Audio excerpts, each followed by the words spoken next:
Well, good morning, everyone. I'd like to call this meeting of Heritage Oakville to order. And we're here live today, which is always a great improvement. I would like to thank all the members of the committee and the staff who pivoted so easily and so well as we went virtual for a short period of time. But we're now back real. And delegations to the meeting who attend, members of the public, they can delegate from the floor. But if someone is delegating remotely, they have to do so by contacting the clerk's department beforehand. So there are no phone-in delegations during the course of the meeting. There is a new and improved process for delegating now. If you go to the website, you will find that there is a sort of a delegation tag. You can indicate the meeting at which you wish to delegate, and you can type in your particulars, and it goes straight to the clerk's department, and there will be an acknowledgement. I think that's a great improvement. I've heard many people say they were never sure if their request to delegate had actually been followed through on. Anyone who is watching who doesn't have a copy of the agenda can go to oakville.ca and get a copy of that agenda, and then they can follow along with what we're dealing with today. We have 2 discussion items and 3 information items on the agenda today. And before we get any illusions of importance, we should remember that we are a committee that doesn't make decisions. We actually make instead recommendations to Council. And Council at its next Planning and Development meeting on May the 6th at 6:30 p.m. Will handle any of the recommendations that we make today, and anyone who wishes to delegate at that should do so before the meeting. Do we have any regrets, Madam Secretary? We do, Mr. Chair. Councillor McNeice, Carrie Colburn, and Susan Hobson. Okay, thank you. Do we have any declarations of pecuniary interest with respect to any item before us today? No, seeing none. The next item is the confirmation of the minutes of our last meeting. These were circulated. Are there any comments? Would somebody like to give me a motion? Brenda, thank you. Brenda has moved that the minutes be adopted as circulated. Any further discussion on that? Anyone opposed to that? Thank you. The minutes are approved. So our first discussion item is notice of intention to designate multiple properties, and that's Carolyn.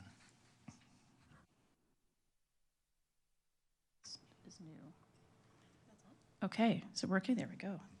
Thank you, Mr. Chair. So yes, we have 4 designations for you today. They're listed there, and I'll take you through each of them briefly. The first is 379 Douglas Avenue. It's located just at the top end of what we would call the Brantwood survey, where it meets Tuxedo Park survey. And we found that it has met three criteria for under Regulation 906 under the Heritage Act. The first is design physical value as a representative example of an arts and crafts era house with craftsman and Tudor revival architectural and design elements. And just for your understanding as well, going back, it is located in an area where there's a cluster of heritage properties, a few of which you've seen before through this designation project. And all of them have those arts and crafts era architectural elements. Secondly, it's associated again with the theme of development of Brantwood and with Raymond Terwitt, the local builder who had the house built and who was also a well-known dog breeder in Oakville. And lastly, it has contextual value as it's important in defining, supporting, and maintaining the character of Brantwood and is physically, functionally, visually, and historically linked to its surroundings and the community of Brantwood. The next one is the Georgia Cottage at 19 Head Street. So this is just west of the Oakville Harbor. And it has design physical value as an early representative example of a vernacular Oakville frame house with Georgian and neoclassical architectural influences. Historically, it's associated with the Thomas family. These were early local settlers. They owned the house for over a century. He was also associated in the 20th century with George Atkins. He was recognized for his work, not just locally, but across the country, for his work in the field of agriculture, and he was also a significant figure in the radio and television broadcasting industry. And finally, it has contextual value. It's important in defining and supporting and maintaining the character of this area. It is one of the oldest houses in the area, and it sits on a prominent location on a corner lot. and it's physically, functionally, visually, and historically linked to its surroundings, and it helps contribute to the understanding of this history of this area, which is the Oakville's West Harbor, which for the most part was a working class neighborhood. Thirdly, we have 129 Tavistock Square, known historically as Fairmount or Fairmont. It is a representative example of a modest and charming 1930s Tudor revival style home. It's associated with Henry S. Thornton, who had the house constructed, and also with Dick Gooden, an agricultural specialist. He had a significant impact on the local community and also the larger sort of national and international field of agriculture for a lot of his work that he did. And thirdly, it's physically, visually, and historically linked to its surroundings. It acts as an important anchor to the understanding of the residential development of this area, which changed from farmland to residential area in the early to mid 20th century. And finally, we have the Heeks family farmhouse at 115 Third Line. So this is the east side of Third Line, north of Lakeshore Road West. Of course, it was originally part of a larger farm and was incorporated into a new subdivision in the later part of the 20th century. It has representative example, or is a representative example of a vernacular Oakville house with Edwardian style influences. It's historically associated with the Heeks family who built the house. They started a fruit farming operation on the property and were on the site from about 1906 to the late 80s. Contextually, it's physically, visually, and historically linked to its surroundings and helps contribute to the understanding of the local communities of Bronte and Oakville and the history of fruit farming and orchards in the area. So staff recommendation is that a notice of intention to designate be issued under Part 4 of the Heritage Act for these 4 properties.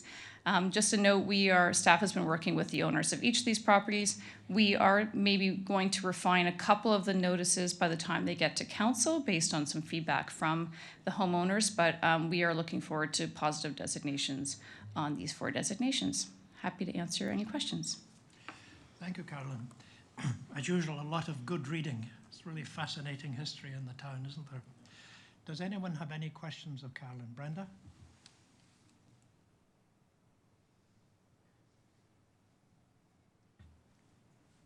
Had to get used to the new button.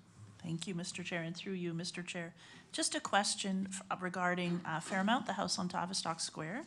On page 20, or through the document, I noted that there was a reference to a historical tree. And I'm just wondering, is that tree going to be still there, and is it going to be part of the designation or not? Through you, Mr. Chair, to Brenda, we actually, one of the trees I think that was referenced is on an adjacent property. So we aren't going to be able to get support for that one because they're actually going to be reconstructing their house on that site. There were some other trees that were referenced, which were these poplars behind, which I think most of them are long gone. I think they're all gone. Yeah, but the one tree that she had noted, the current owner had noted that still exists, is on an adjacent property. So unfortunately, I don't think we're going to be able to get support to protect that tree. Any other questions of Carolyn? No? Good, thank you. Any discussion? Would somebody like to give me a motion to approve the staff recommendation? Bob? Thank you. So the motion is to approve the staff recommendation that council proceed with issuing a notice of intent to designate these 4 properties. Any further discussion on that motion? Is there anyone opposed to that motion? Seeing none, the motion is carried. Thank you very much. So the next item is the Heritage Grant Program recommendations, and that's Sue, who I should say has done, I know she gets support from staff, but she should get accolades for the hard work that she's done putting this together and establishing a process that even those of us on the committee can readily follow.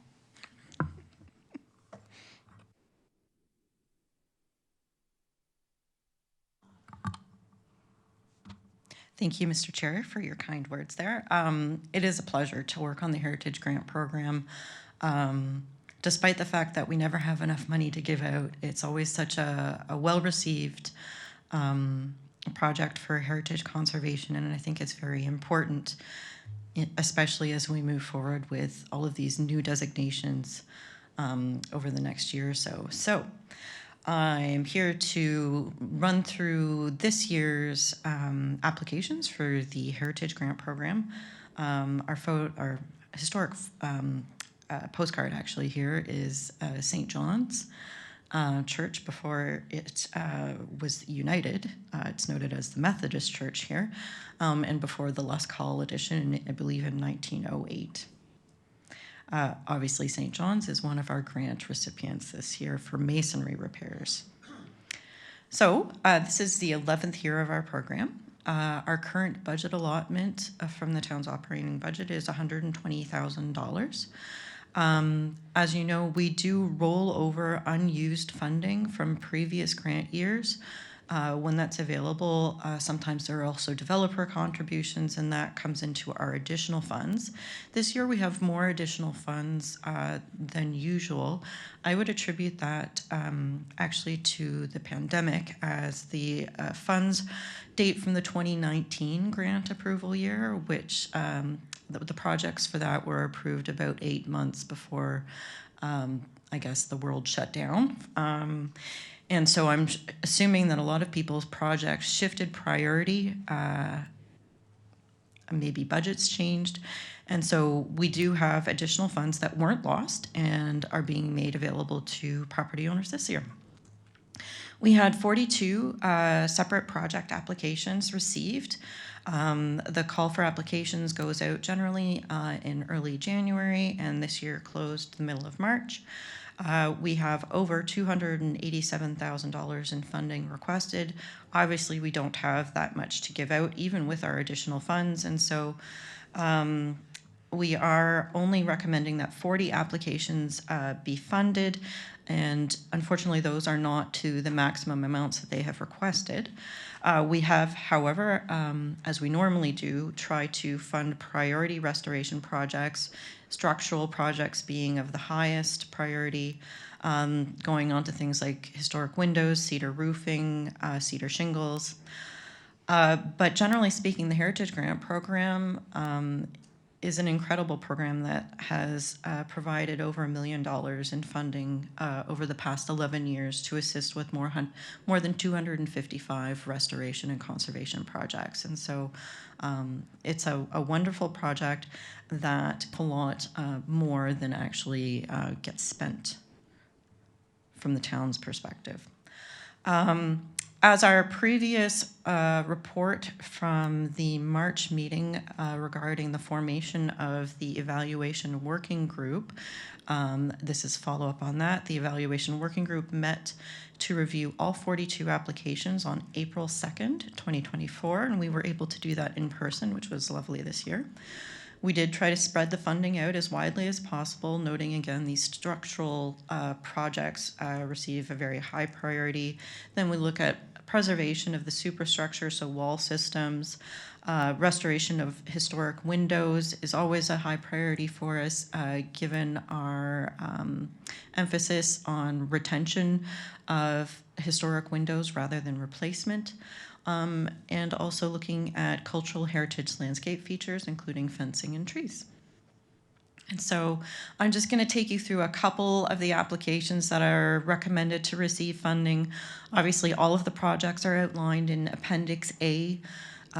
This lovely church here is familiar to many of you. This is Knox 16, located up on Dundas Street. Unfortunately, they had an implosion of their oil furnace, which then spread oil-based soot throughout the entire interior of the church space. The interior of the church is designated under the Ontario Heritage Act. It's historic plaster wall systems. And so some of the photos show the smearing of soot that now currently exists over top of all of the historic designated plaster walls. That will have to be either significantly repaired, in some cases replaced to match the existing historic plaster makeup. But the church is looking at a long-term restoration project to bring it back to usability, and the Heritage Grant Program is contributing to part of that. This is 85 87 Navy Street, at the George K. Chisholm House, which is a Part 4 designated heritage property located just north of the Old Oakville Heritage Conservation District. The funding for this particular building, no longer used as a residence, is to restore and repair the historic windows. The application for this was actually very, very detailed. The contractor who is being selected by the applicant has a tremendous enthusiasm for restoration of historic windows, and given that these windows are so unique and also need quite a lot of work, we are very pleased to recommend funding for it. This is one of our newer designated heritage properties on Tanglewood, I believe. You can see here there's a historic image of the structure and then a more current photo. So what we'll be assisting with is restoration of the front door system. So not just the door, but also the transom surround. And then we have another one of our new heritage designations from the past year. This is a property on Watson Avenue. And the grants will be assisting with the restoration and replacement as required of the cedar shingling, which is actually behind the upper railing. You can't really see it in this photo, but also repair and repainting to the pillars and pickets in the very distinctive railings on this property. So those are just a couple of the very worthy projects that we're recommending for funding today. I'd like to thank everybody from the evaluation working group for your time in reviewing all of those applications with us. And the recommendation before you is to endorse the 2024 funding allotments that are attached in Appendix A to the staff report. If there's any questions, I'm happy to answer them. Thank you, Sue. As you note, that we're always short of money. There's what, $700,000 of value for the projects, requested 287, and we've got 150 to give out. There is a significant additional cost that the heritage designation process imposes on homeowners, and I think it is not inappropriate to give them as much assistance as we can reasonably give them in order for them to play their part in preserving the cultural heritage which the whole of the town values so greatly. So I'm saying that, and I'm hoping that the political member of our committee today will be kind of hearing this and may carry it to those who can actually make a decision on it. But it is a well worthwhile program. Any questions of Sue on the recommendation and the process? Yes. Yes, you've got to push the little button to the right-hand side of the mic. Thank you. Jason. Hello, is it working? Yeah, there we go. Hello, thank you. How does this compare to previous years? Obviously, it's my first year on the committee in terms of an application process. Are we seeing more coming through? Is this typical? Just interested with some feedback on that. Thank you. Thank you. Through you, Mr. Chair, there is a chart in the staff report that provides all of the funding requests and the amounts that we've had available to provide over the past 11 years. Every single year of this program has been oversubscribed. We have never had a year where we have had more funding available than what is being requested.